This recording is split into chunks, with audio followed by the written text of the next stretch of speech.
ve, ¿no es cierto? ¿Sí? Sí. Sí. Ingeniero. Perfecto, gracias. Habíamos ido a hablar bastante sobre el tema de la dotación media diaria, y yo les contaba de que hay muchas contradicciones, que la norma nuestra, no digo que esté mal, eso es bueno que quede claro. Yo no soy quien para criticar, pero tengo mis criterios y mis experiencias como para poder justificar lo que digo.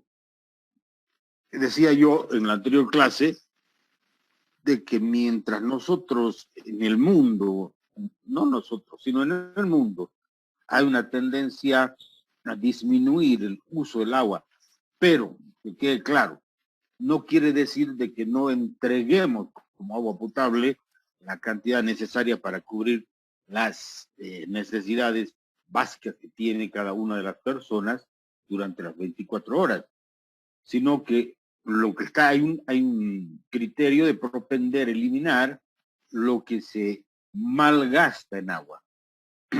Y ese malgaste en agua lo podemos controlar entregando un poco menos de la dotación, de esta dotación.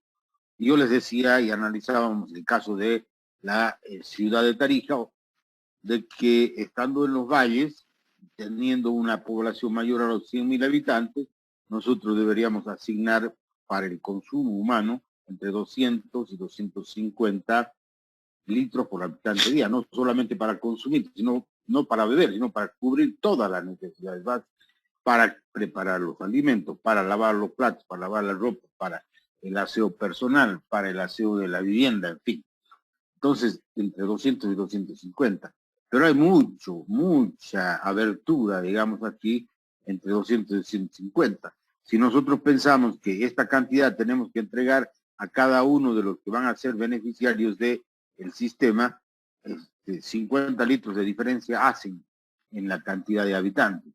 Entonces eso nos obliga a tener que buscar fuentes de mayor caudal que aseguren la dotación. Entonces, este es un tema que desde mi punto de vista hay que corregir en la norma. Yo ya les comentaba de que a mí me han consultado y me han hecho unas 50 o más preguntas, capítulo por capítulo de la norma, y yo he ido criticando lo que yo creía que se debe cambiar, ¿no es cierto? Entonces, esto ha sido uno de los temas que yo he tocado con mucha profundidad. Sustentando inclusive en una de esas loqueras que me vino de medirme yo cuánto gastaba al día. Mi mujer casi me bota de la casa, pero bueno, he hecho el ensayo con los medios que tenía y he logrado establecer una dotación para mí, que tengo toda la infraestructura y todo ya instalada en casa, ¿cierto? Hablábamos de la dotación también, de la dotación futura, que es prácticamente con la que se trabaja. Esta es una dotación inicial y esta es una dotación final hacia el periodo de diseño. El periodo de diseño es T y D, hemos dicho que es una variación anual de la dotación en porcentaje, o es una tasa de crecimiento de la dotación, y yo les pedí que anoten que está entre 0.5 y 2 el valor. ¿Cómo lo seleccionamos? Ya lo hemos visto también. Hemos dicho que nos apegamos al valor menor cuando es una renovación de un sistema, porque ya la infraestructura de consumo, que son los baños, las lavanderías, en fin, eso ya están construidas al pasar del tiempo. En cambio, cuando hay un sistema nuevo, el sistema nuevo no tenemos, pues si no tenemos agua no vamos a construir un baño. Si no tenemos agua no vamos a construir una lavandería. Si no tenemos un baño, pues no tenemos para qué poner, si no tenemos agua, para qué vamos a poner un inodoro, todos los artefactos sanitarios que son los que nos permiten a nosotros consumir el agua. Entonces, ese valor del crecimiento, el porcentaje anual de la dotación, se lo toma así apegado al valor mayor cuando es un sistema nuevo. Y apegado al valor menor, siempre hay un crecimiento, ¿no es cierto? Hay también áreas nuevas que se incorporan a el uso del consumo humano, entonces ya nos apegamos a los valores menores. Y de ahí llegamos nosotros a determinar la dotación. Fíjense que todos los parámetros que hemos visto hasta ahora son determinantes para que un proyecto sea viable. El periodo de diseño, si nosotros asumimos un periodo de diseño demasiadamente a 40 años, por ejemplo, estamos sobredimensionando con absoluta seguridad, porque vamos a calcular la población para 40 años y por lo tanto la dotación para 40 años y obviamente eso nos va a determinar un caudal requerido mayor. Entonces aquí hay otros conceptos que son muy importantes. Yo les decía de que el esfuerzo que hacemos nosotros a través de lo que son los sistemas de agua potable para entregar a cada uno de los beneficiarios la cantidad de agua requerida para sus necesidades básicas, diarias,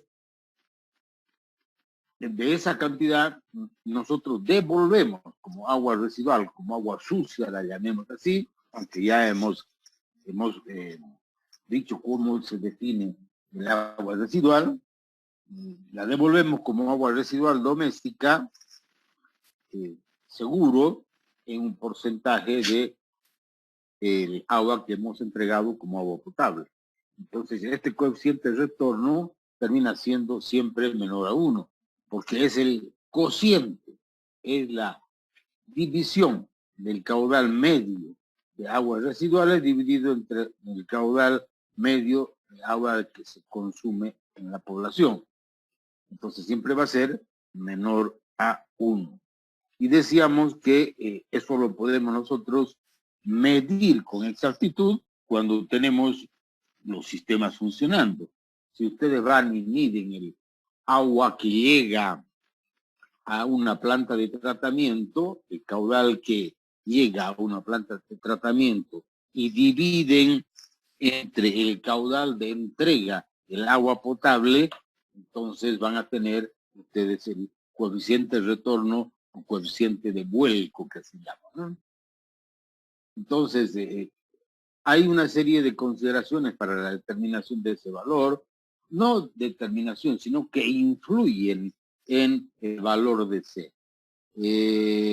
Estadísticamente a nivel mundial se ha podido establecer que entre el 60% y el 80% de lo que yo entrego como agua potable, la recojo, la tengo que recolectar como agua residual.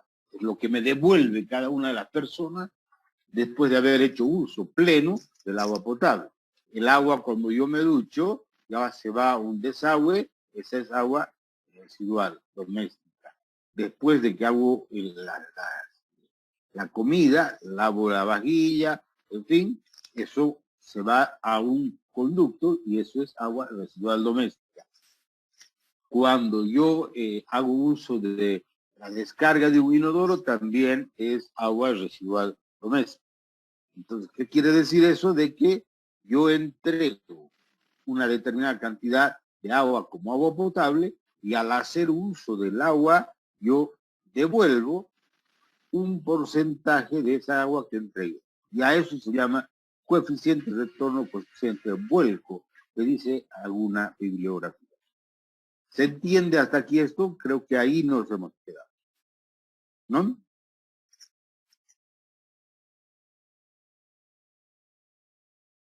A ver. Inge, una consulta. ¿Cómo no? Por ejemplo, para la dotación media diaria nos proporciona la norma una tabla de qué características depende el que elijamos el valor menor o mayor del rango que nos dan. Es muy buena su pregunta, es muy buena su pregunta, y aquí estoy yo luchando, o no diría luchando, sino sugiriendo de que estos valores se cierren. Además de tener este rango que usted me pregunta entre 200 y 250, que qué valores puede tomar. Esto solamente lo podemos hacer conociendo la población a la que vamos a ponerle el servicio, ¿no es cierto? De agua o de alcantarillado. Entonces, si en el agua han decidido 200, nosotros en el alcantarillado tenemos que poner 200. Pero, ¿cómo elijo 200? Ahí está la pregunta que usted me hace. ¿Y por qué no elijo 250? Pues tendré que conocer yo las condiciones socioeconómicas de la población, es decir, una población que tenga perspectivas de crecimiento. Eso va a demandar mayor presencia de gente y mayor utilización del agua, al margen de lo que significa esto que está en la tabla en la mano izquierda, que se refiere a lo que es el clima, que es fundamental. El clima termina siendo fundamental para la selección también de la dotación. Les he contado yo en una clase, creo, de lo que me ocurrió a mí cuando estaba trabajando en Codetar respecto a la dotación. Se los volveré a repetir el cuento. Resulta de que esto lo conté cuando estábamos en Sanitaria 1, pero como no todos estaban conmigo en Sanitaria 1, se las volveré a contar. La elección o selección de esta dotación todavía, así como está puesta en la norma, nosotros tenemos que apegarnos al conocimiento del lugar para poder tener una aproximación mayor a los requerimientos reales que tiene la población, de acuerdo a una serie de circunstancias, la parte, ya les decía, socioeconómica y climática. Se tiene que conocer el lugar para asignar con mayor aproximación, porque no hay un análisis deductivo exactamente que diga qué fórmula voy a utilizar para calcular la cantidad de agua que utiliza en 24 horas don Abel Cortés o don Juan Pérez, ¿cierto? Entonces, esa es la situación. ¿Contesta esa su pregunta? Sí, gracias. Y yo estoy luchando para que estos valores se cierren, que tengamos valores fijos, no tan abiertos. El rango no, ni siquiera debería haber un rango, ¿no es cierto? Pero me parece de que debería haber un solo valor que nosotros lo proyectamos además con la dotación futura. Yo me he medido y tengo como consumo algo de 234 litros por habitante día. Ya es poblas, para mí es dotación futura. Para mí, en el caso mío, ¿no es cierto? Entonces, nosotros pudiéramos hacer uso de un valor que pudiera ser el menor y proyectar la dotación como nosotros la proyectamos actualmente. De lo contrario, se nos va muy arriba los valores de la dotación. Otra cosa con la que no estoy de acuerdo con esto. Nosotros vivimos en Tarija, ¿no es cierto? Y tenemos una dotación, si tengo que hacer un proyecto de agua, en los valles tengo que tomar entre 200 y 250. Ah, pero si yo vivo en el valle, ¿cuántos habitantes tengo? 5.000 habitantes, ¿no es cierto? Entre 2001 a 2005 habitantes actualmente. ¿Cuánto le tengo que dar como dotación máxima? 100. ¿Qué quiere decir eso? ¿Que en el Valle de la Concepción se bañan menos que en Tarija? No es justo, ¿no es cierto? El clima en el Valle de la Concepción es prácticamente igual que el clima en Tarija. Y la persona que vive en Tarija tiene mayor cantidad de asignación de agua para utilizar durante 24 horas que la que vive en el Valle o que la que vive en San Lorenzo, ¿no es cierto? O sea, esas diferencias por el tamaño de la población, a mí me la justificaron los amigos que terminaron de redactar la norma esta nueva, última, no tan última, pero está vigente. Me justificaron que porque es una ciudad un poco más grande, que por eso. Yo digo, mira, la gente que tiene los hábitos lo va a hacer en una población pequeña o en una población grande. Entonces, aquí se trata de conciencia y de educación sanitaria. Por lo tanto, aquí no me vengan a justificar de esa manera. Entonces, pero esta es la norma y esta es la que tenemos que cumplir, ¿no es cierto? Así que solamente la anécdota que les comento con fines de que en esta próxima versión de la norma salga una norma un poco más adecuada a la realidad, un poco más, digamos, conservadora en el hecho de que nosotros el recurso agua lo tenemos cada vez menos. Bueno, después de esa catarreada nos vamos a un otro coeficiente que al hacer retorno se llama cociente de infiltración. Ustedes saben de que no hay ningún elemento del sistema de alcantarillado, o sea, no hay tuberías, no hay cámaras, no hay nada de estas, que sean en un 100% estancas. Por lo tanto, hay la posibilidad de que haya ingreso o salida de agua del sistema. Entonces, esa salida o ese ingreso del agua se lo prevé que sea a través de la junta de las tuberías, a través de las propias paredes de las tuberías, de las cámaras de inspección, de los tubos de limpieza o de las cámaras de inspección, los tubos de inspección y de limpieza, etc. Entonces, hay que prever en el proyecto de que va a haber una cantidad de agua que nosotros no la queremos, porque si tenemos el nivel freático alto, a veces están funcionando los sistemas de alcantarillado, los colectores de alcantarillado sanitario están funcionando por debajo del nivel freático. Entonces, y funcionan casi siempre. Peor todavía, si es todo el tiempo. Entonces, hay que prever de que un caudal que está formando parte de ese nivel freático que lo tenemos alto, va a poder ingresar a nuestro sistema, ya sea por las juntas de las tuberías, por las juntas entre tuberías y cámaras, por las propias cámaras, por las propias tuberías. Entonces, hay que tener el cuidado de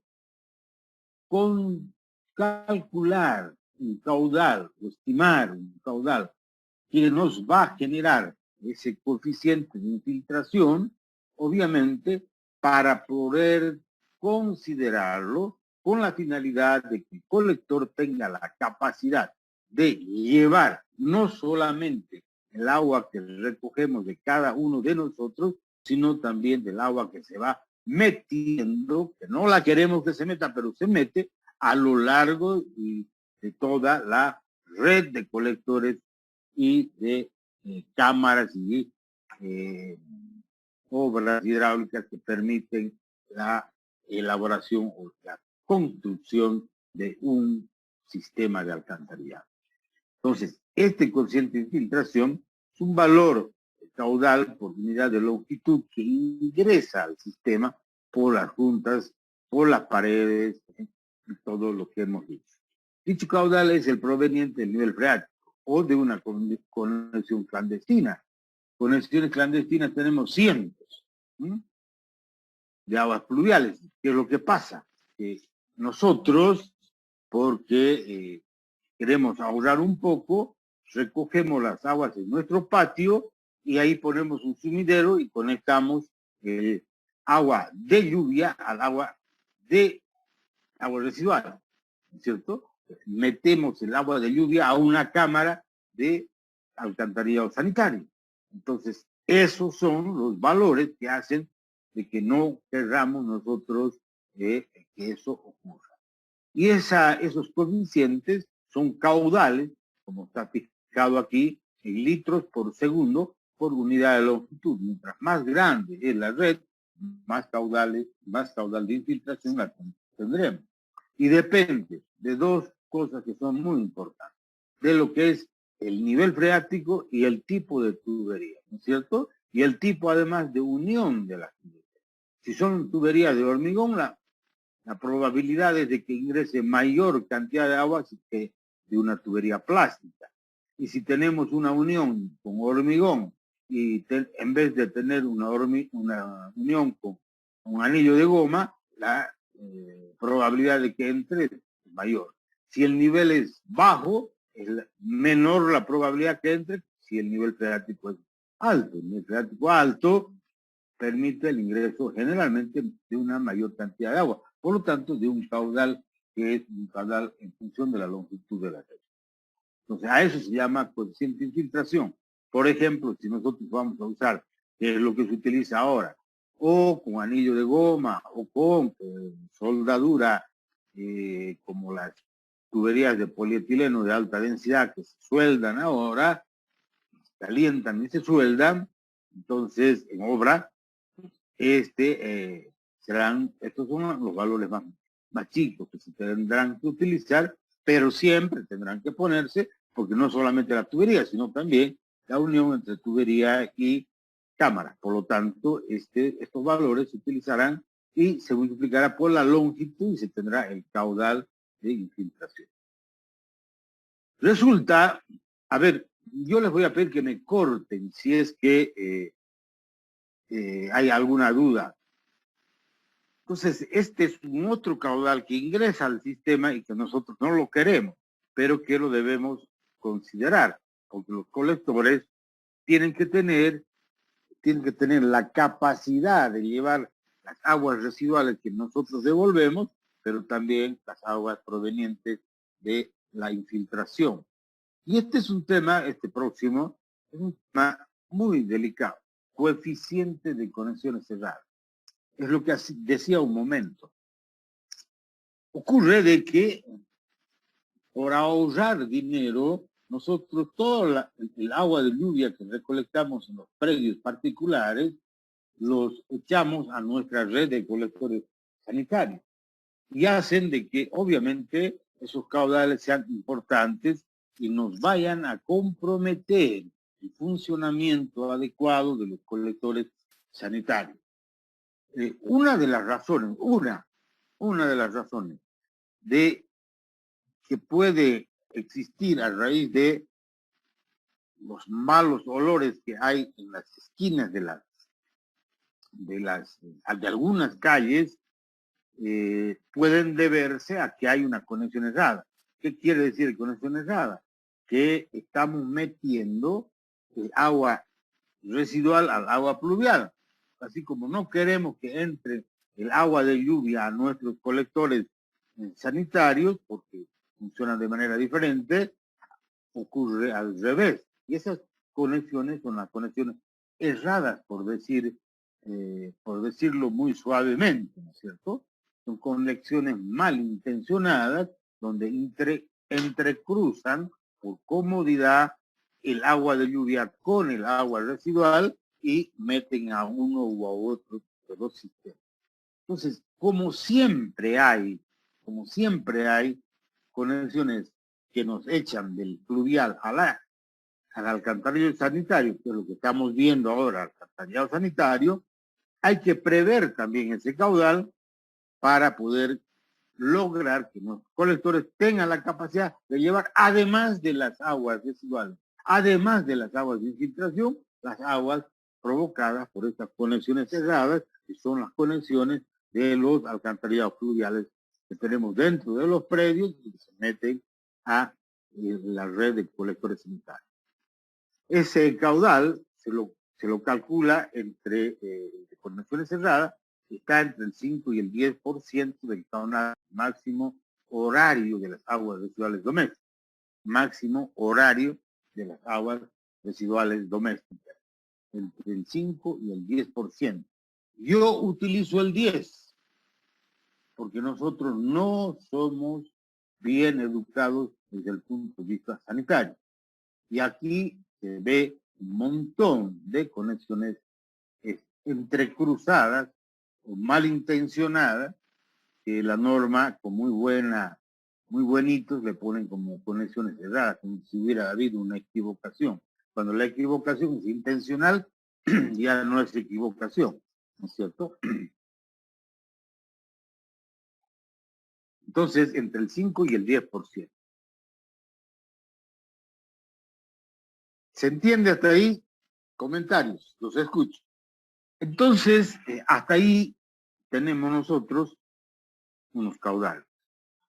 ¿Ustedes se recuerdan a qué era igual el caudal máximo horario en los sistemas de alcantarillado sanitario? O perdón, en los sistemas de agua potable.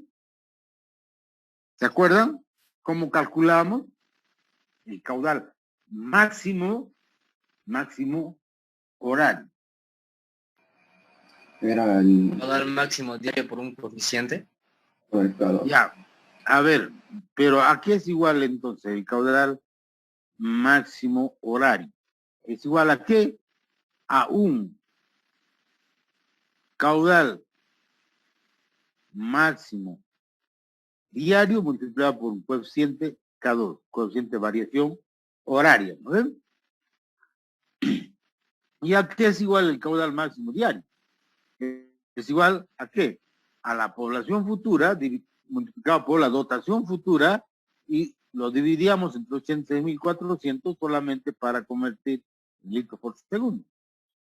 Por lo tanto, la población futura por la dotación futura dividido entre los 86.400 multiplicado por el coeficiente de variación diaria, que es K sub 1, para hacer que tengamos el caudal máximo diario, y multiplicado por el coeficiente K sub 2, es igual al caudal máximo horario, ¿no es cierto? Eso lo hemos dicho y lo hemos hecho 100 o 1000 veces durante el anterior semestre. Así como hay un caudal que es un consumo máximo diario, y hay un consumo máximo horario, que es el que tenemos nosotros que cubrir la demanda esa, porque durante todos los días del año no consumimos la misma cantidad de agua, ni durante todo un día, durante las 24 horas del día, consumimos la misma cantidad de agua tampoco, ¿no es cierto? Entonces habrá un día de consumo durante los 365 días, que será el día de mayor consumo. Y ese día de mayor consumo debe estar cubierto por nosotros. Es decir, no debe haber déficit de agua ese día. Lo mismo que no debe haber déficit de agua en la hora de mayor consumo. Eso no ocurre con nuestro sistema en Tarija, ¿no es cierto? No ocurre aquello porque, eso no ocurre porque los sistemas no abastecen para la demanda que tenemos en Tarija. O sea, el servicio de agua potable en Tarija no es eficiente, no es eficiente. Por más que hayan esas propagandas en COSAL, en fin, yo respeto profundamente a los profesionales de COSAL, ellos hacen lo que pueden, pero institucionalmente no es capaz COSAL de solucionar los problemas de agua potable. Entonces, no estoy yo criticando, solamente estoy haciendo notar de que cuando nosotros vamos a diseñar un sistema, tenemos que esmerarnos para que el sistema sea eficiente y no tengamos déficit ni día ni horario de agua. Yo a las 12 de la noche voy, abro el grifo y tengo que tener agua. ¿No es cierto? Y todos los días. Entonces, eso es lo que debemos hacer.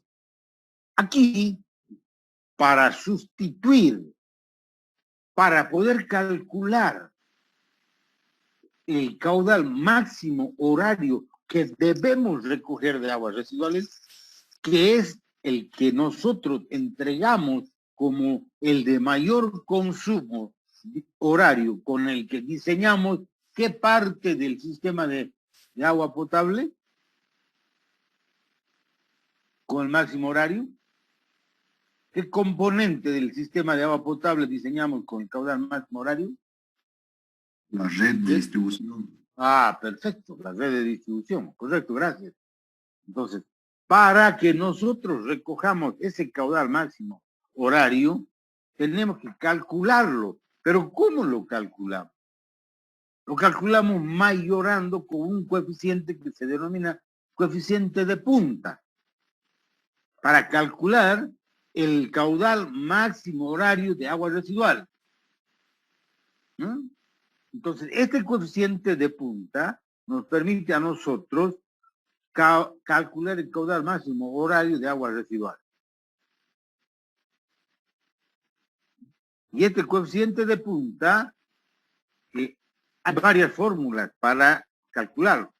Sin embargo, en una investigación desarrollada en el Brasil, ha llegado a establecer de que el coeficiente de punta para el alcantarillado sanitario es el producto del coeficiente de variación diaria por el coeficiente de variación horario.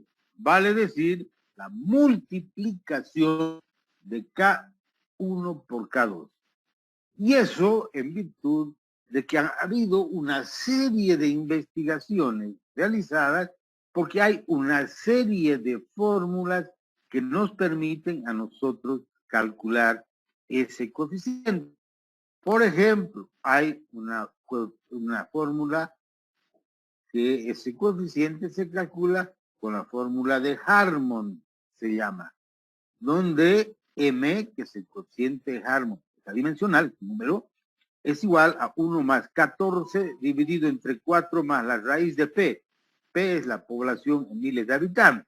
Si la población son 100.000 habitantes, tenemos que poner P 100. O sea, tendríamos que calcular como 1 más 14 partido entre 4 más la raíz cuadrada de 100. Si fuese 100.000 habitantes, ¿no? Ese es el coeficiente de Harmon. Hay otro caballero que se ha dedicado a estudiar esto, que apellida Babbitt, el coeficiente de Babbitt. Y Babbitt nos dice de que el coeficiente de punta es igual a 5 partido entre P, la población en miles de habitantes también, elevada a la 0.20. Eso nos dice Babbitt. Un caballero de apellido Flores también, coeficiente lo ha determinado, y dice, ¿saben qué? El coeficiente de punta, de acuerdo a mis estudios, es igual al valor de 3.5 dividido entre P a la 0.10, pero donde P es el número total de habitantes. Si fueran los 100.000 como antes, aquí le tengo que poner 100.000 elevado a la 0.10. Es con el número entero y no con valores de 0.10. Poppel, que es otro caballero que se ha dedicado a estudiar este valor del coeficiente de punta, dice, relaciona ese valor con un coeficiente M, que es el coeficiente de punta. Dice, ¿saben qué? Para poblaciones menores a 5.000 habitantes, ese coeficiente está entre 2.4 y 2. Para poblaciones de 5 a 10.000 está entre 2 y 1.85. Para poblaciones que están entre 10 y 50.000, el 1.85 a 1.60. Y así nos da un rango de variación de ese coeficiente de punta de acuerdo al tamaño y el número de habitantes que tiene la población. Sin embargo, yo reitero, y esto lo ha recogido la norma boliviana, dice, ¿saben que esa investigación efectuada por los brasileros se apega más a nuestra realidad latina? Y nos dicen, ¿saben qué? Hemos podido determinar de que el coeficiente de punta podemos tomarlo como el producto, ya lo decía hace rato, entre el coeficiente de variación diaria y el coeficiente de variación horaria. Entonces, ¿qué en realidad estoy haciendo? Estoy convirtiendo el caudal medio en caudal máximo horario de las aguas. ¿no es cierto? Pero aquí hay una diferencia.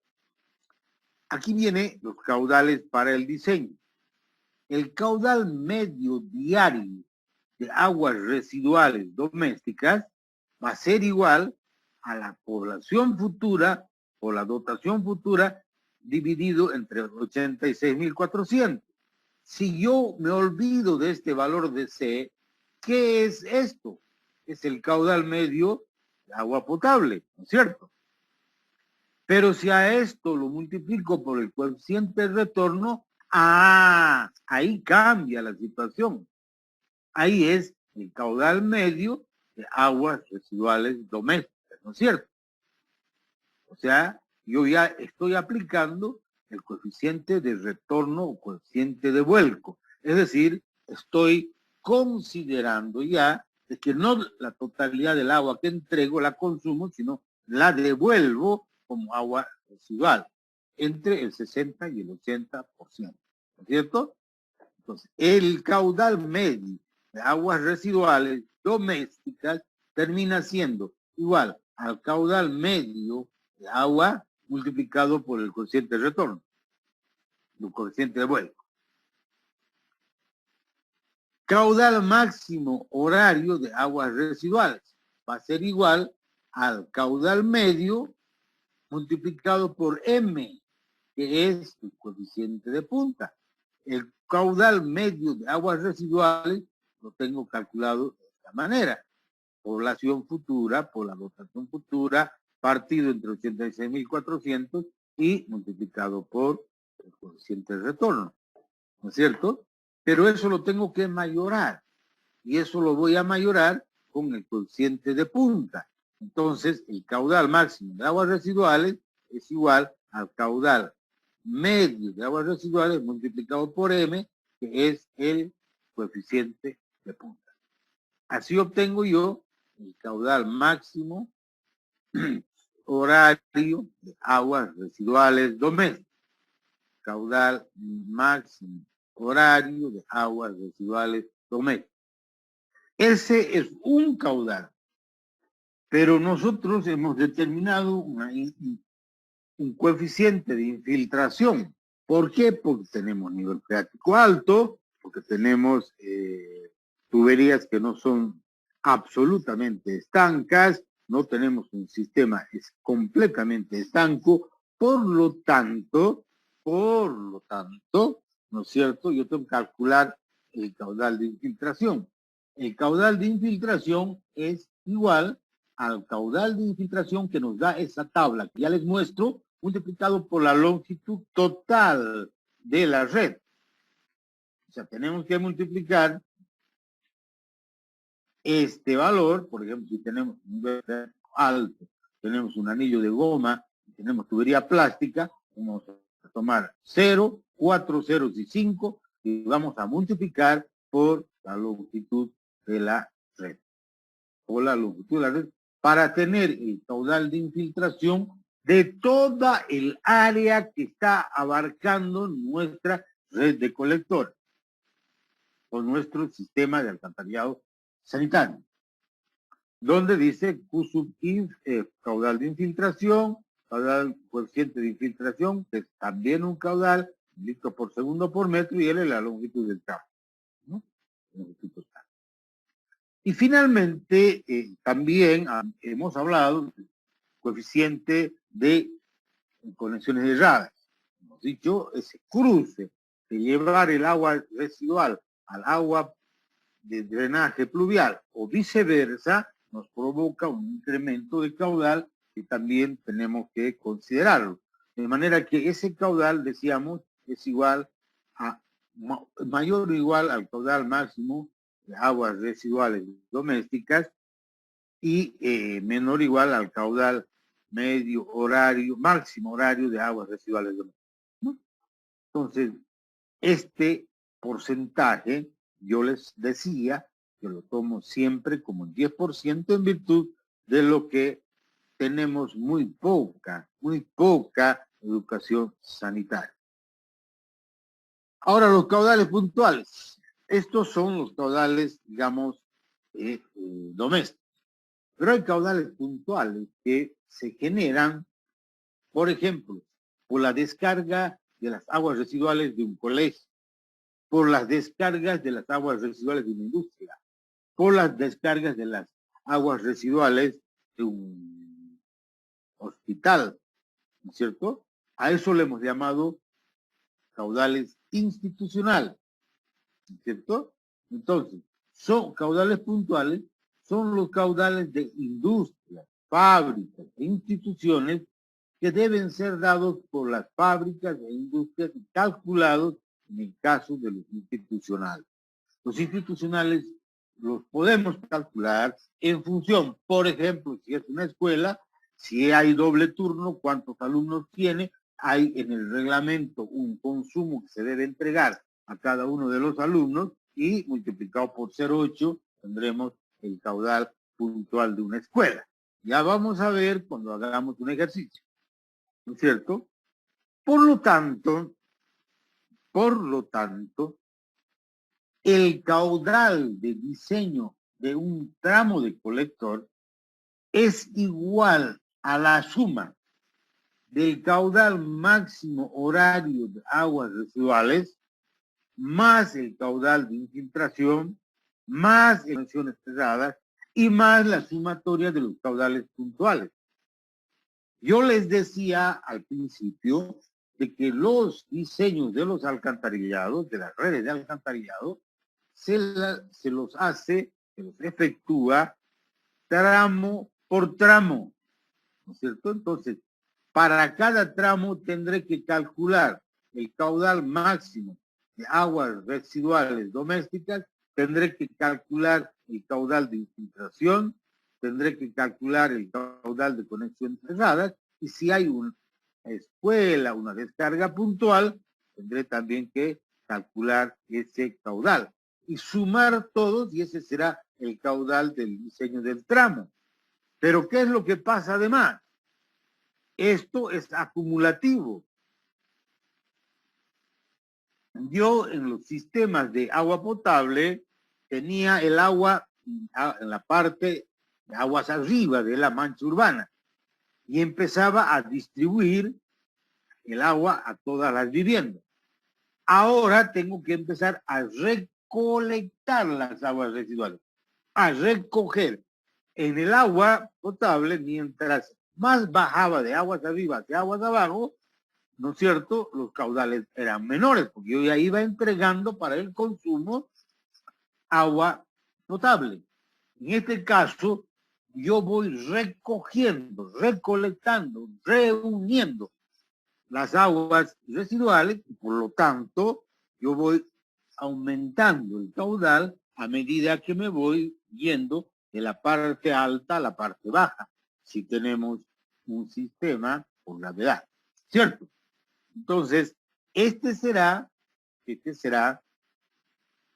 el caudal de diseño para un tramo, pero hay que considerar que en tramos sucesivos, un tramo detrás de otro, yo tendré que ir acumulando los caudales de aguas, caudales máximos de aguas residuales domésticas, iré acumulando los caudales de infiltración, iré acumulando los caudales de conexiones cerradas e iré acumulando, si es que existen, los caudales puntuales de descarga que provienen de una institución, de una fábrica o de una industria, ¿no es cierto? Entonces son acumulativos. Preguntas. Tercer vaso de agua. Dije, los caudales puntuales siempre se multiplican por 0,8. También se multiplican por 0,8. También se multiplican, porque así le demos nosotros a una persona en una escuela una determinada cantidad de agua para que utilice mientras está en la escuela, no todo el agua la devolvemos por desagüe. Yo voy y pongo, ¿cuántas veces hemos hecho de niño, no es cierto? Pongo la mano para tomar agua en un lavamanos, ¿sí o no? ¿Verdad? También se multiplica por 0,8. Inge, buen día. Buen día. El nivel freático ¿cómo en un estudio, cómo lo determinamos si es nivel freático alto o bajo en un estudio? ¿Usted ha O hecho en nuestro suelos? proyecto, ¿usted nos va a dar el nivel freático? Sí, yo les voy a dar el nivel freático. Pero eso se estudia mientras hacemos las calicatas. Si yo voy a hacer un estudio para el alcantarillado sanitario, por ejemplo, de un barrio, de aquí no hablemos de toda la ciudad, del barrio El Molino, tengo que definir el barrio El Molino y ahí definir unas cuantas calicatas o perforaciones y ahí determinaré el nivel freático. Y ese nivel freático tengo que considerarlo mejor si hago estas calicatas en la época de lluvia, porque el nivel freático va a estar alto. ¿No es cierto? ¿Contesta eso, Morales? Sí, jefe, gracias por la aclaración. Más preguntas. Inge, Sí. Adelante, adelante, Cristian. disculpen, las aguas residuales que se emiten de los baños de las plazas, ¿eso entraría en el caudal de punta? No de punta, puntuales. Una cosa es el caudal de punta, otra cosa son los puntuales. Los puntuales, por ejemplo, de una plaza, hay un caudal que ingresa. De una escuela, ahí es un caudal que ingresa. ¿De acuerdo? ¿Sí? Sí, Inge. Más preguntas. Y gente, otra pregunta.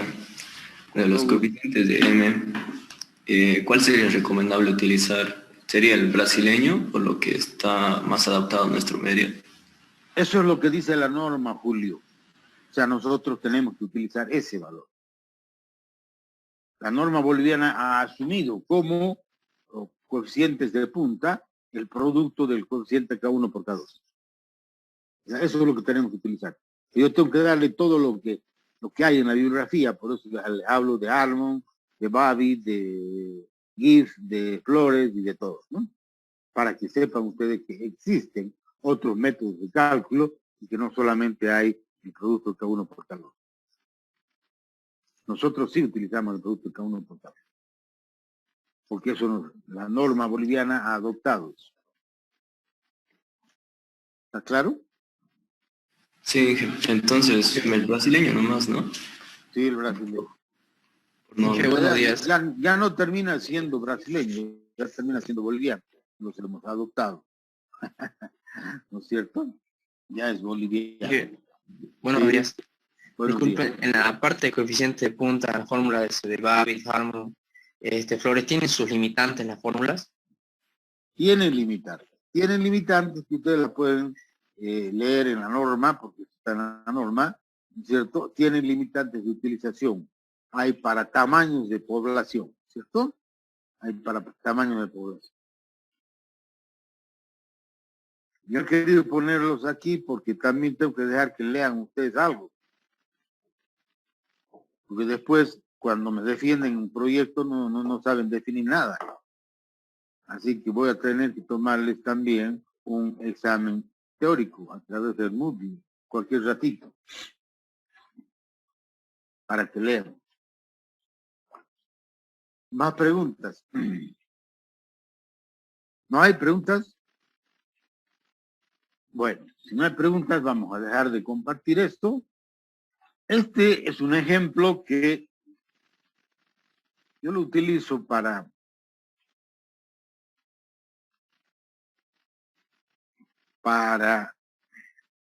enseñarles, porque me parece de que es nomás representativo. El que sabe hacer una cosa chica sabe hacer una cosa grande. Lo importante es saberla hacer bien. Entonces nosotros a este pedazo de ciudad lo vamos a diseñar todos los colectores estos rojos, los colectores principales. Vamos a diseñarlo y vamos a considerar, fíjense, aquí estoy considerando una escuela que está descargando a este colector, por acá.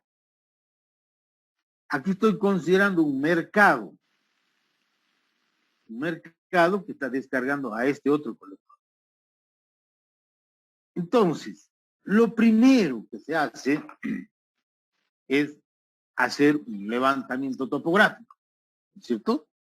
Para conocer la planimetría y la altimetría de sector urbano de la ciudad para la cual nosotros estamos diseñando un sistema, una red de colectores, llamarán mejor. Entonces, ¿qué es lo que pasa? Lo que pasa es de que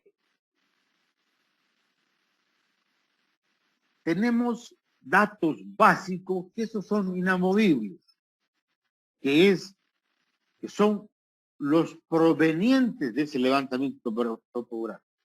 Las cotas de las esquinas, mínimamente, deberíamos hacer por cada calle un perfil longitudinal y establecer hacia qué sector tiene la pendiente natural para poder hacer uso de esos desniveles y tener un sistema de drenaje sanitario, del alcantarillado sanitario por gravedad. Eso nos facilita a nosotros y nos vuelve un sistema más económico, ¿no es cierto? Entonces, tenemos las cotas. Aquí tenemos nosotros las cotas de las esquinas. 700, 699.50. Voy a hacer uso de mi manito para tener la posibilidad de manejarme mejor. En cada una de las esquinas tengo yo la cota. Tengo la cota esquina y tengo las longitudes. Tengo las longitudes provenientes ¿de qué? Del levantamiento topográfico, planialtimétrico. No tienen que hacer ustedes como hace la alcaldía, que espero me haya escuchado el nuevo alcalde. No soy político, por si acaso les anticipo, yo no tengo color político. Yo a Johnny le dije, no entregues planimetrías solamente a los barrios, sino entrega planimetrías y altimetrías. ¿Qué quiere decir eso? Que entregue con las calles, con las rasantes de la calle, porque después la gente va, se asienta y resulta de que la casa queda o muy arriba o muy abajo y no puede sacar los servicios básicos como el alcantarillado, ¿no es cierto? El servicio público. Bueno, esa planimetría y altimetría tiene que mostrarse en las calles y nosotros la volcamos a un plano y obtenemos una cosa de estas. Identificamos qué caudales puntuales podemos tener. Aquí en La Mancha habíamos tenido una escuela y un mercado. Vamos a considerar esa escuela y ese mercado. Tenemos que poner, en esta parte no hay viviendas, por eso no he puesto colector. Esto coincide con una pregunta que me hizo su compañera al final de la clase. Yo le dije que todo donde haya viviendas se tiene que poner colector. Toda cuadra y toda calle donde exista vivienda se tiene que poner colector sanitario. No el de drenaje pluvial. Pero el sanitario sí. Aquí no hay, por eso, para el ejemplo estoy tomando como si no hubiera. Entonces, no estoy considerando colectores en este sector, digamos, norte de este plano. Pero después tengo en todas las otras calles, tengo que hacer un análisis de esa planimetría y esa altimetría para ver cómo es la tendencia de flujo en función de las cotas que tenemos. O sea, yo puedo trazar así a ojo cerrado por todas las calles estos colectores que tengo marcados con rojo, ¿no es cierto? Puedo hacerlo. Pero después tengo que abrir muy bien los ojos para definir a qué sector o de qué sector a qué sector va a fluir el agua que yo voy a ir recolectando para utilizar la gravedad con la finalidad de que pudiéramos tener esa gravedad que nos evite poner un sistema de bombeo para ganar al flujo. Entonces, en resumen, tengo que estudiarlo el plano, no es nomás de cerrar los ojos y trazar como yo quisiese, sino que después de haber trazado, yo tengo que, fíjense, vamos a ver este tramo, ¿ya? Este tramo yo tengo cota 699.5 y aquí tengo 699.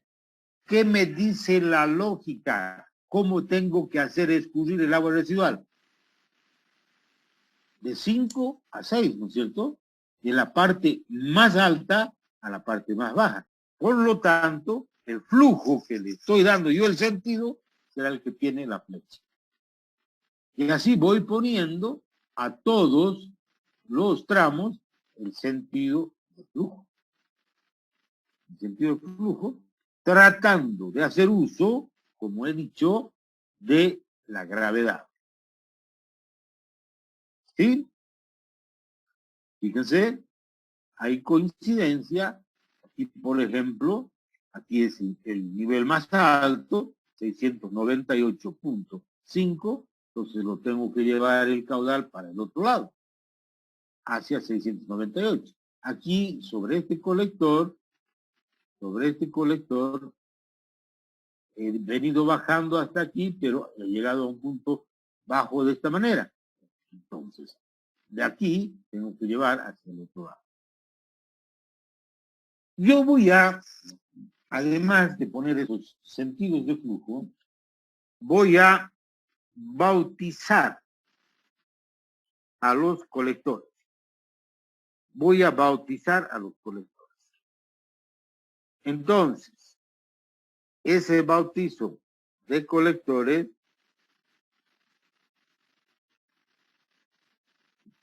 voy a hacerlo. Ese bautizo de colectores lo voy a hacer teniendo en cuenta las calles. Aquí voy a denominar colector número 1. El colector número 1, colector número 1, colector número 2, colector número 3, colector número 4. A veces, y me parece que es más práctico cuando hay la denominación de calles, se pone, en vez de poner la numeración del colector, se pone el nombre de la calle. Y un colector puede estar formado por un tramo de colector se llama a el pedazo de colector que nace de una cámara y llega a otra cámara. O sea, si quieren verlo como en la ciudad, de esquina a esquina. ¿No? De esquina a esquina. Entonces, yo voy a poner el sentido de flujo y voy a bautizar a mis colectores. Colector número 1, colector número 2, colector número 3, colector número 4, este colector número 5, este colector número 6 y este colector número 7. Un colector puede estar formado por un solo tramo de tubería o por varios tramos de tubería. Aquí, por ejemplo, el colector número 7 está formado por un tramo, 2 tramos y 3 tramos, ¿verdad? ¿Sí? ¿Sí? Sí, ingeniero. Así que si yo puedo tener un colector que tenga un tramo o varios tramos.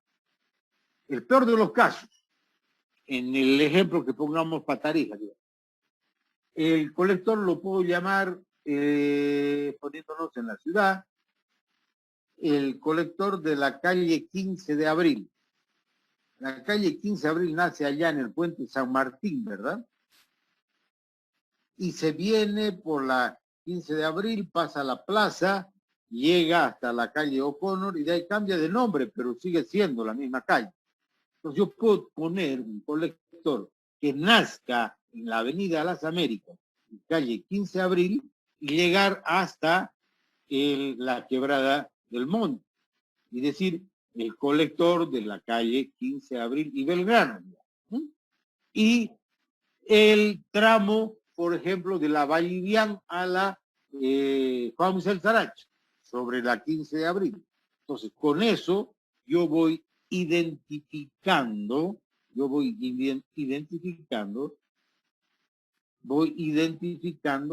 colectores, ¿no es cierto? Voy identificando los colectores y los tramos, porque yo conozco la ciudad, entonces yo voy sabiendo cuál es el colector y sabiendo qué tramo tiene.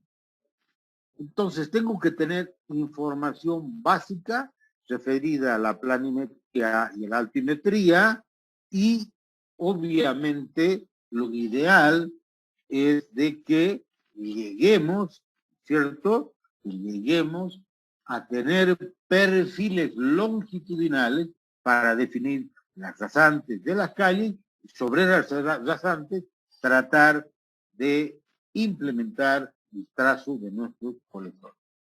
¿Se entiende? ¿Sí?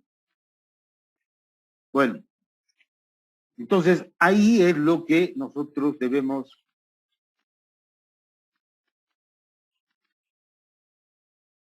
tener el cuidado del caso. Entonces vamos a tener ese cuidado. Vamos a resolver nosotros este ejercicio por 3 métodos para calcular el caudal. Existen 3 métodos para determinar el caudal de diseño. Porque como es acumulativo, voy a dejar de compartir, hay la posibilidad de que yo tenga que sumar estos caudales para determinar el caudal de diseño del tramo, ¿no es cierto? Pero yo el cálculo que hago es el cálculo para la totalidad de la mancha urbana. El caudal máximo de aguas residuales domésticas, ¿cómo calculo? ¿Cómo lo calculo? Ya sabemos, ¿no es cierto? Este es el medio y le aplico el coeficiente de punta y tengo el caudal. Pero tengo que, de la totalidad de la población que está asentada en esa mancha urbana, porque yo he calculado la población futura. Sí, pero ¿cómo está distribuida esa población en la mancha urbana que estoy diseñando? Ahí viene el problema. Ahí viene el problema. Entonces, el caudal que yo tengo aquí, el caudal, yo lo tengo que calcular para cada tramo. Por eso dice caudal de diseño de tramo. Es igual al caudal máximo horario de aguas residuales domésticas, más de infiltración, más de conexiones cerradas, más... de acuerdo. Pero eso es, en este caso, para todos. Voy a dejar de compartir esto, me voy a ir nuevamente a compartir el plano. ¿Y cómo hago yo para calcular el caudal de este trámite?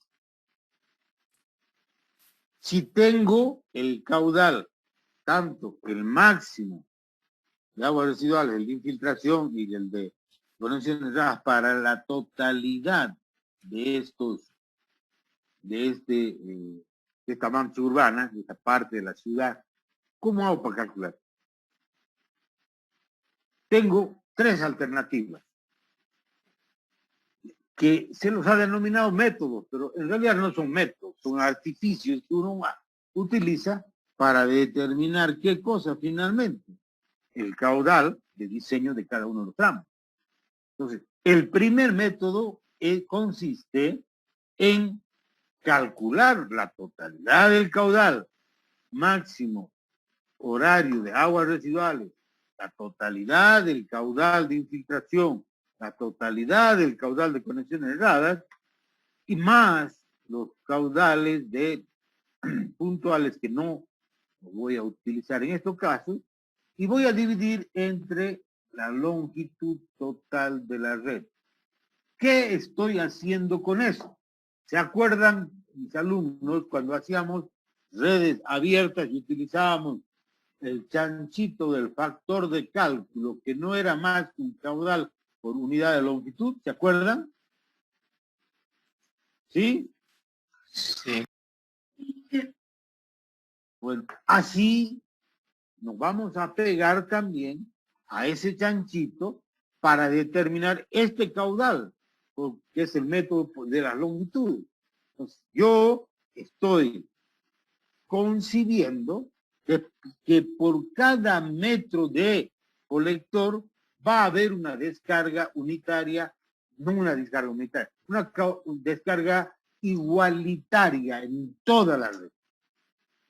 Y eso no es verdad, no es verdad, pero nos sirve para calcular, estimar los caudales de cada tramo inicialmente. Después ya se van a acumular, pero es una metodología que nos permite a nosotros estimar los caudales de los tramos. De que da resultado, da resultado. De que es evidente de que no hay la misma descarga por cada metro del colector, es evidente.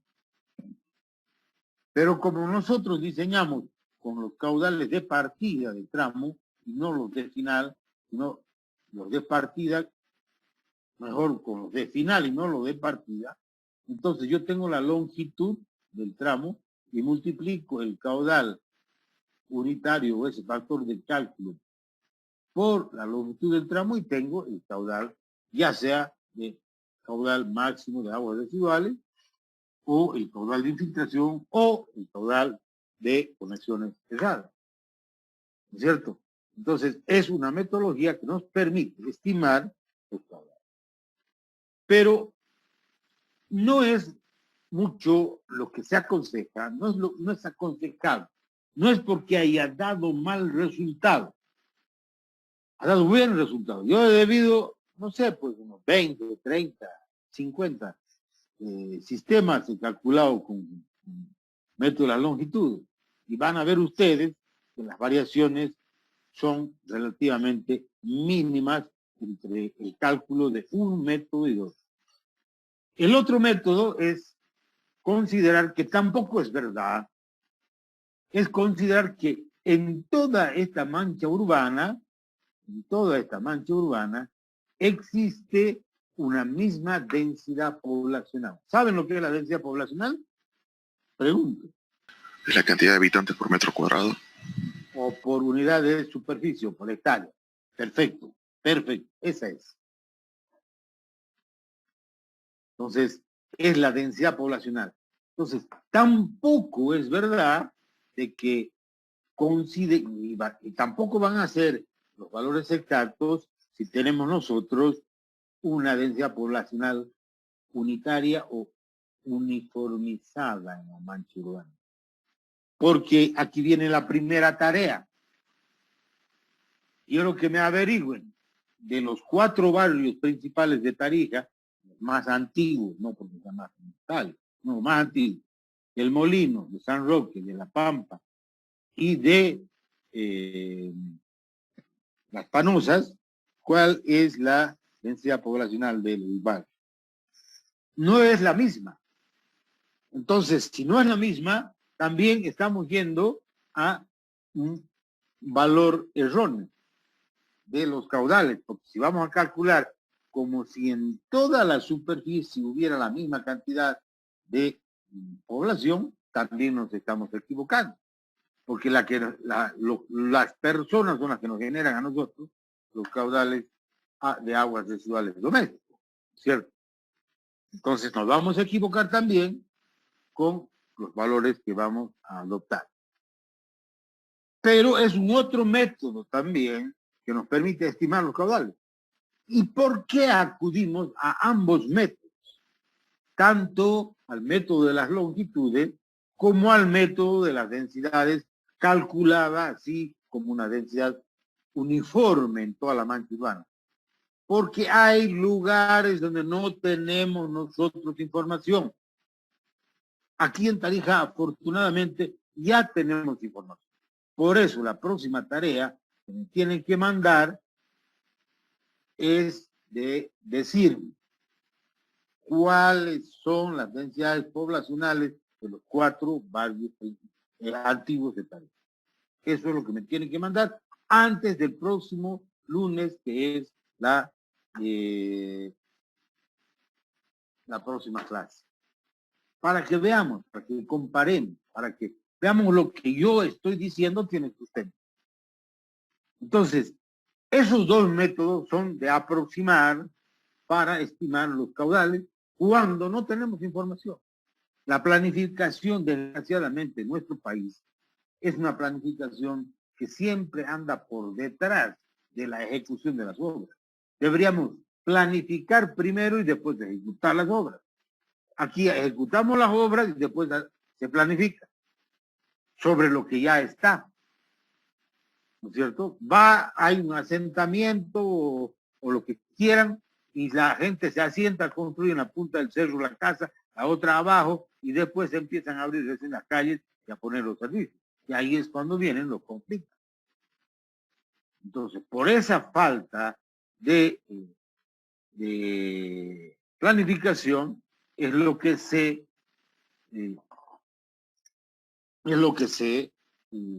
tiene que hacer estas dos cosas cuando no hay. Pero ya les digo, estamos mejorando. No todo es malo. Tenemos que acostumbrarnos a decir las cosas buenas también que tenemos. No tenemos que ser nefastos, no tenemos que mostrar lo malo solamente.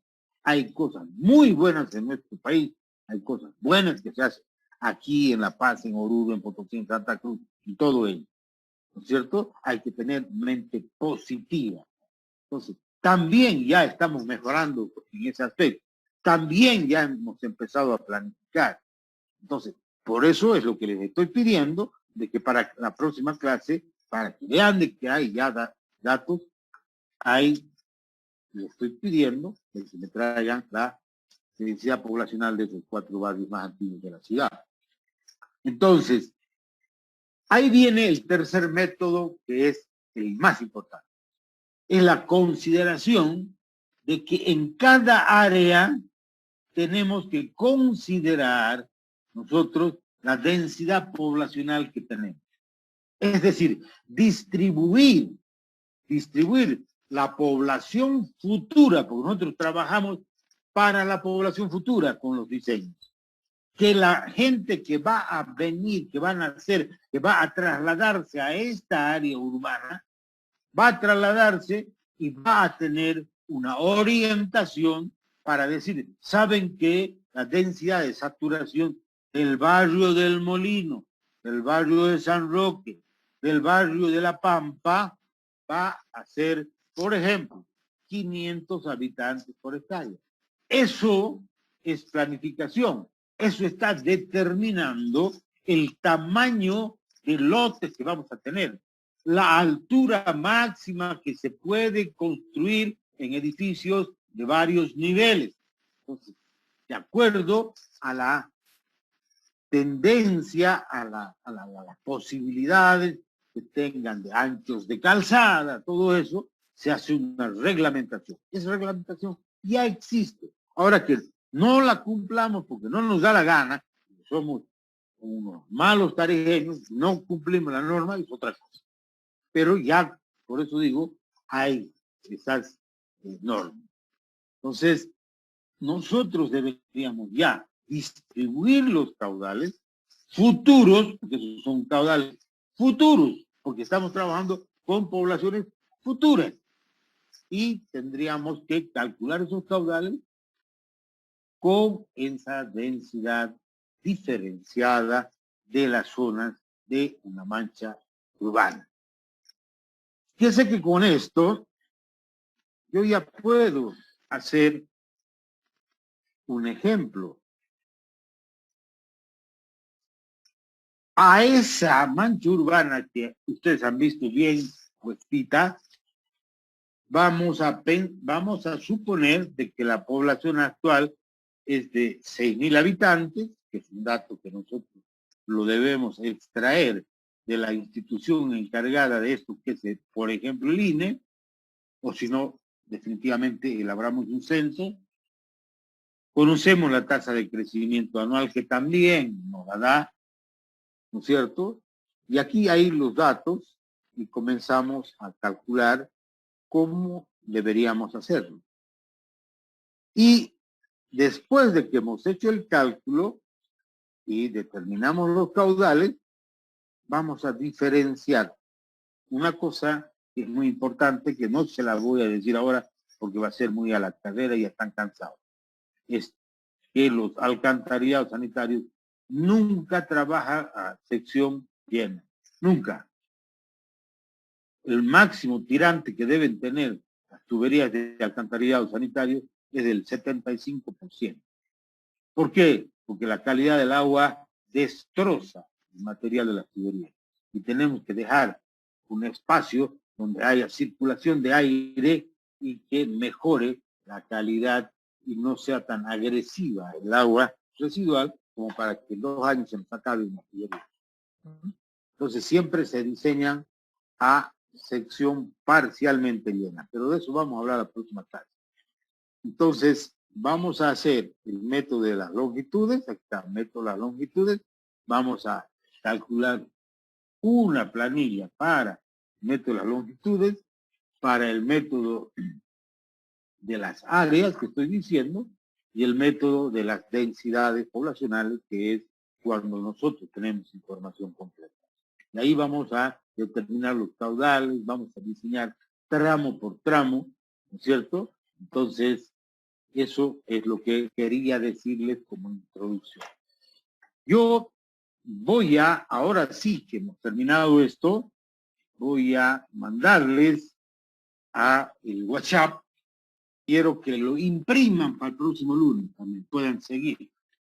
Voy a mandar el plano, voy a mandar la tabla que no la hemos analizado ahora para que la impriman y la tengan a mano, igual que el plano. Voy a mandar la parte teórica también para que puedan de alguna manera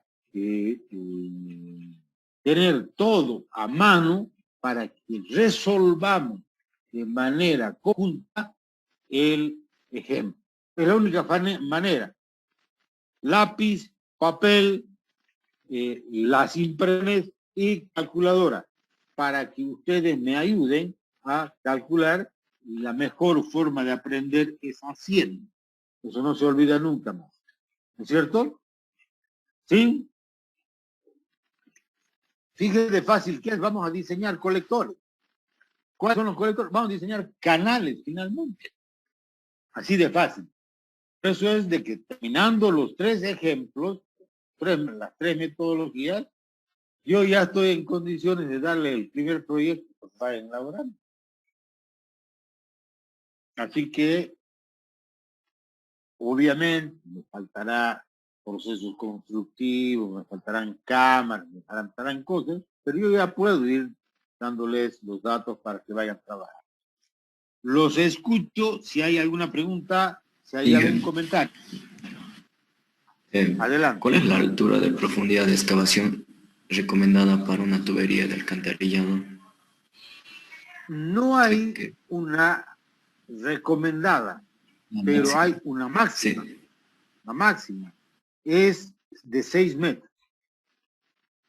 Del equipo que vamos a utilizar, ¿no? El alcance de una excavadora es 6 metros. Además que debemos considerar esa profundidad, la consideración de la profundidad, el tipo de suelo, el ancho de la zanja, para dar seguridad a la gente que va a estar trabajando ahí dentro. ¿Se da cuenta? No es lo mismo la estabilidad de un talud, que es arenoso, de un material arenoso, que la pendiente natural de la arena, ¿cuánto es? Suelos. ¿Quién les da suelos? Eso lo tienen que saber así, al vuelo. ¿Cuánto es el ángulo de estabilidad de la arena? 30 grados.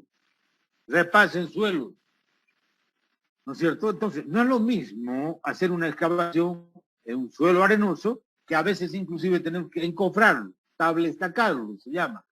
Ponerle encofrado para que no se caiga el talud y se caiga y entierre a la gente que está trabajando ahí abajo. Entonces, no es lo mismo que hacer una excavación de arcilla. No tenemos taludes verticales de arcilla hasta 4 o 5 metros. Y les voy a mostrar fotografías de obras que yo he hecho, no que me he inventado. ¿No es cierto? Entonces, esas son las consideraciones que hay que tomar en cuenta. ¿Está claro? Sí, ingeniero. Gracias. No, porque entonces, más preguntas. Ingeniero, disculpe, una consulta con respecto... No hay disculpa. Aquí consúlteme. Usted Bueno, tiene el derecho de consultar. con respecto a la densidad poblacional, el área del barrio no va a crecer. Entonces, si va a seguir aumentando, quiere decir que las construcciones van a ir, ¿cierto? Correcto.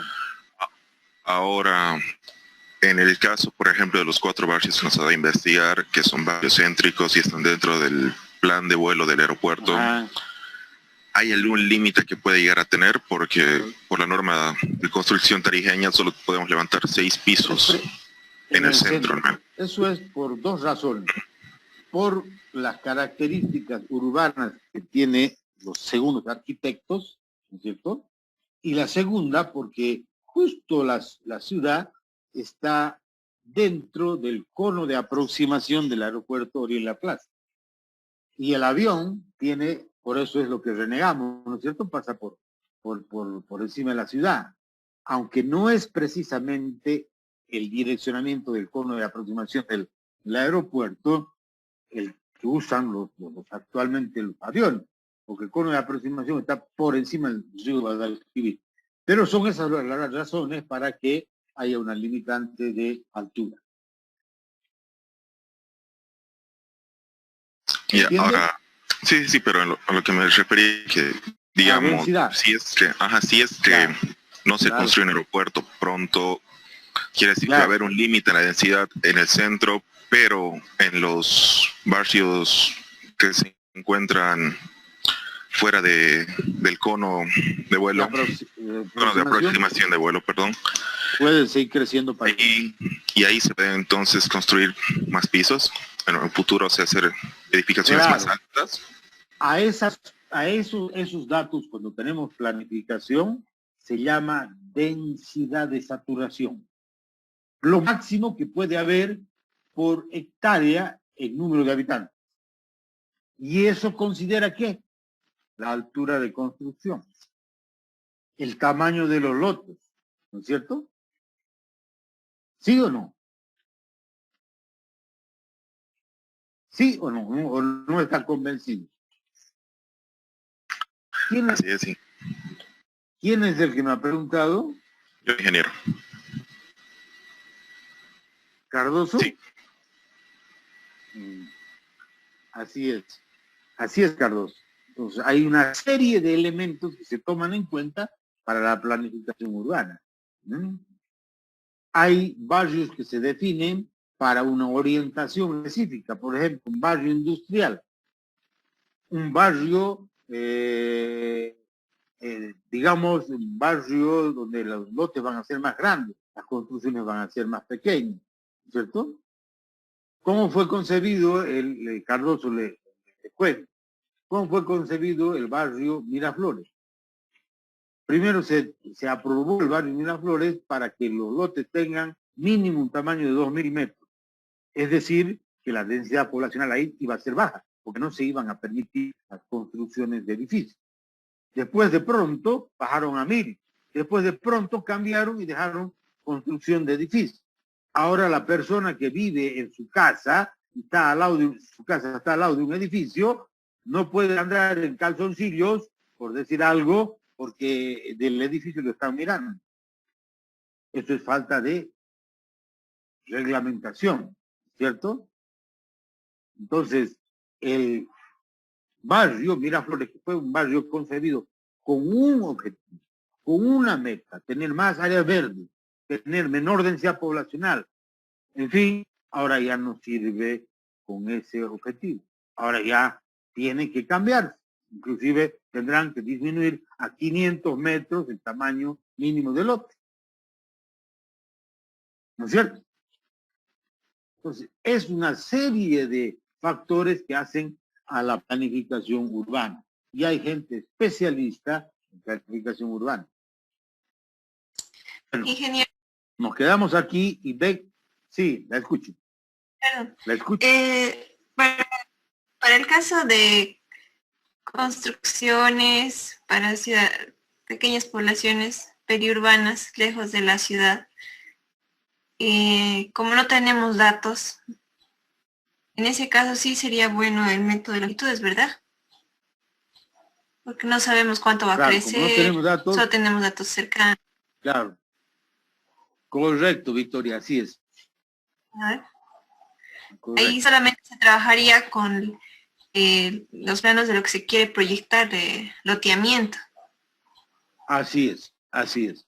Y si nosotros, siendo ingenieros, podríamos pedir un estudio de suelos para ver si es que se da como lo quieren planificar. Porque resulta que a veces quieren construir donde hay suelos muy arcillosos y quizá no vaya a dar en algunos lugares.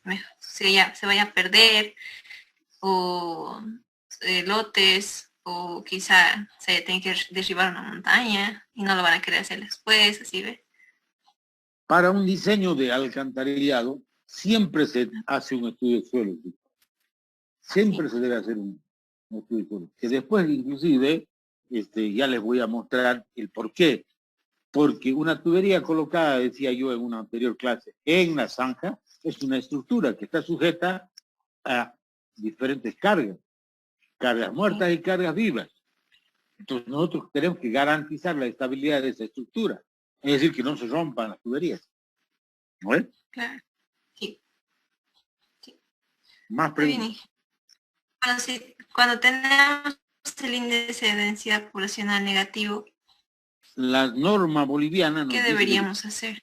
Deberíamos contemplar una densidad mínima del 1% del crecimiento, porque esa densidad negativa puede ser temporal, por circunstancias de trabajo, por circunstancias económicas. La norma nos obliga a que tengamos que tomar una densidad, mejor dicho, un crecimiento poblacional del 1%. Sí, cierto. Bueno, yo les ruego de que vengan con todo preparado la clase próxima para ser más eficientes. Y vengan con un poquito más de aliento, ojalá que mejore el clima, porque va a durar bastante la clase si es que tratamos de resolver completamente el ejercicio. ¿De acuerdo? Bueno, ahí nomás nos quedamos para no aburrirlos y nos vemos el día lunes.